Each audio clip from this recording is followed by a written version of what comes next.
Kansas City beats the 49ers 28-18. Andy Reid continues his dominance post-bye week for the Chiefs, and some of us who doubted Andy Reid left looking like jackasses as the Chiefs win, although not a dominating performance. Mahomes has now gone back-to-back games without a touchdown pass for just the second time in his career. Kareem Hunt picked things up, though, pair of rushing touchdowns for the Kansas City offense. But the better story is in the losing locker room, and so that is where we will focus.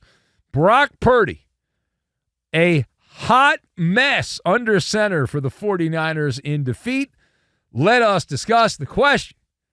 How do you categorize the performance of the 49ers quarterback, Brock Purdy? So I've got Baldwin Piano Company, Star Wars, and German fairy tales. And we'll combine all of these things together, and we are going to make a nice hot pastrami sandwich, which was more effective, would have been more effective than Brock Purdy in this particular game. So to lead off, we get that the Chiefs have a good defense. We understand that. However, if you're a top quarterback, you're going to have your numbers. You're going to have your success. It doesn't matter who plays defense. This is not the 1980s anymore. It's not the 90s. It's a different time in the NFL where even the top defenses can be pushed around.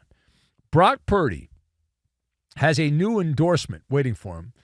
Southwest Airlines. This was a want-to-get-away situation for Brock Purdy. Revenge spot, the whole thing. I don't know, Christian McCaffrey, he's out, blah, blah, blah, blah, blah. Deebosamuel left this game after only a few plays, also with injury.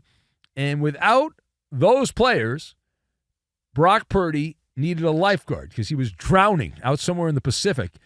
He was. And when he has all the firepower, everything's just a click-a-lick in there and all cylinders, Brock Purdy is in a consistent symphony of offense.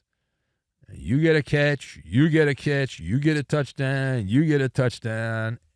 And without that, what do we have? You take those guys away, and somebody needs to call the Baldwin Piano Company. Why must they call the Baldwin Piano Company?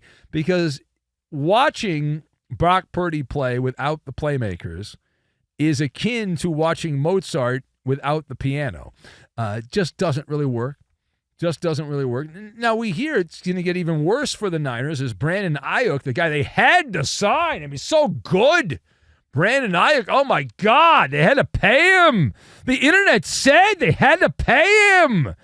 Yeah, well, Brandonaiyuk has a torn ACL, confirmation likely coming when the sun comes up in the west today. So that means he's out for the season. You can add him to the list. The Niners now have a losing record. You are what your record says you are. They are 3-4 on the season. And as a certain former Yankee legend would say, it's getting late early. Although it's not that early. It's the middle of the season. The Niners play a bad Cowboy team next week. That game at home. So you say, well, Dak Prescott's no good. The Cowboys don't stop anybody. So the Niners should win that game.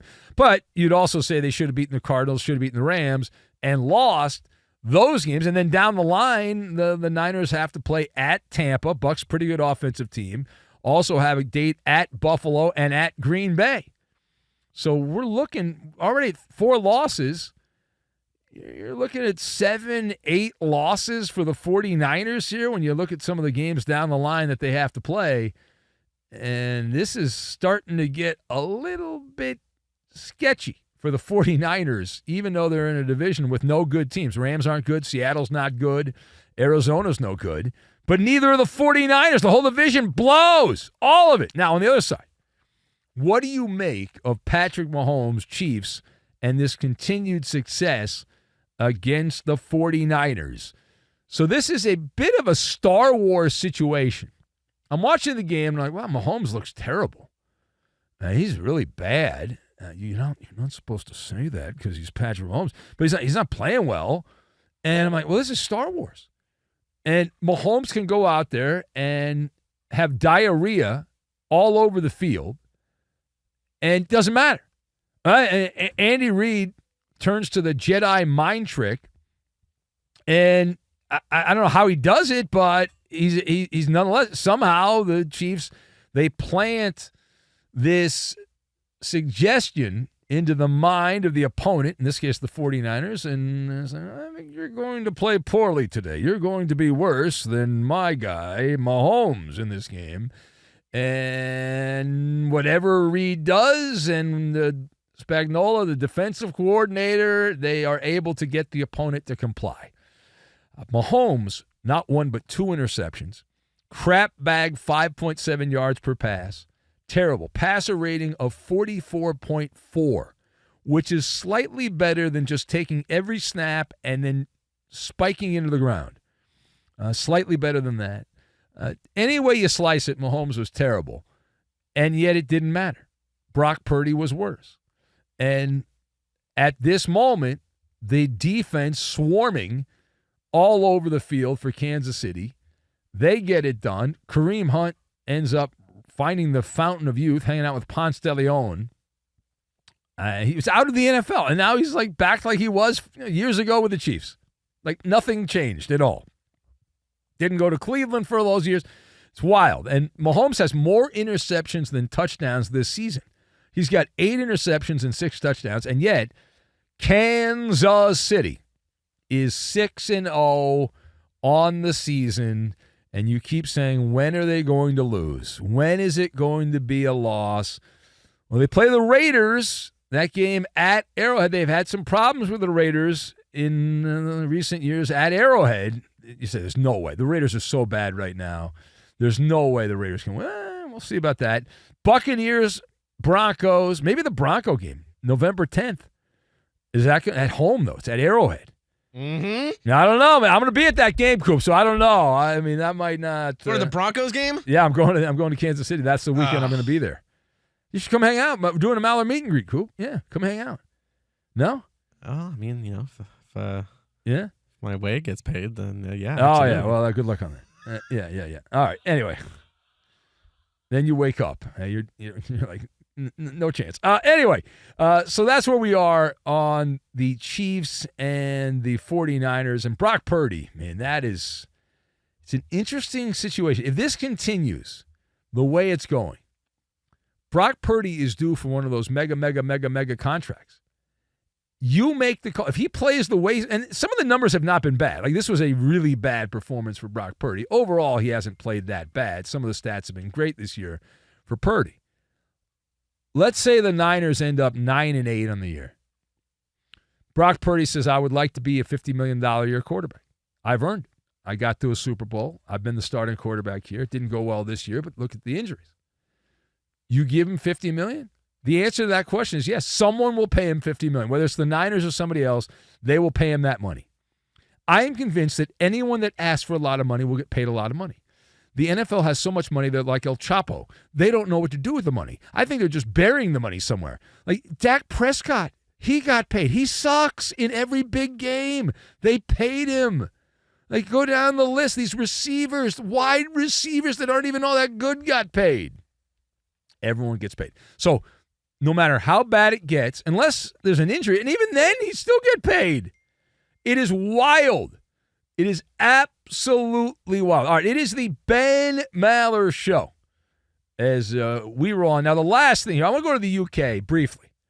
This game played before my wake-up time, but I did see the highlights and looked over the numbers. And we're not even going to talk about the game. Jacksonville won. They won after spotting the Patriots an early lead. They came back, won big.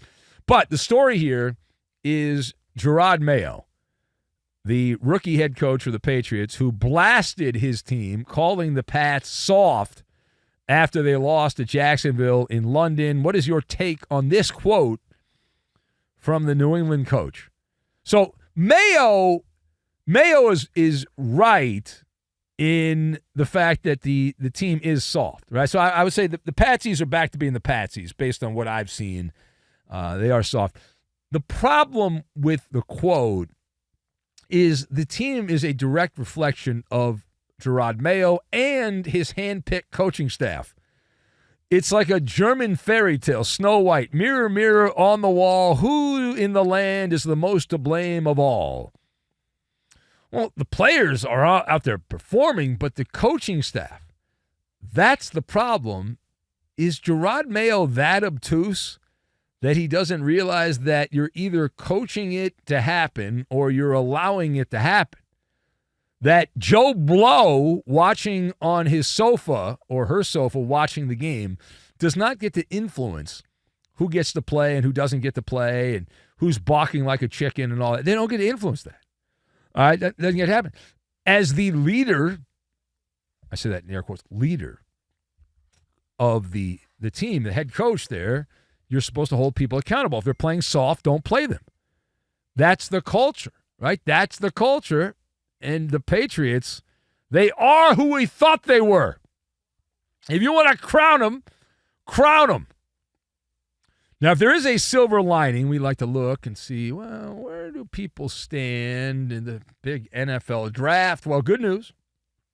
New England still in the number one position in the NFL draft for 2025. They would have the number one pick in the 2025 draft. Carolina also 1-6. Cleveland 1-6. But based on strength of schedule, the Patriots have played the worst opponents. They've lost 6 straight after beating the Bengals in week 1. And so New England would be the top pick. Carolina second. Cleveland would be third. Tennessee would be fourth at 1-5. And the Jets would have a top 5 pick, and they'd be number 5 at this point.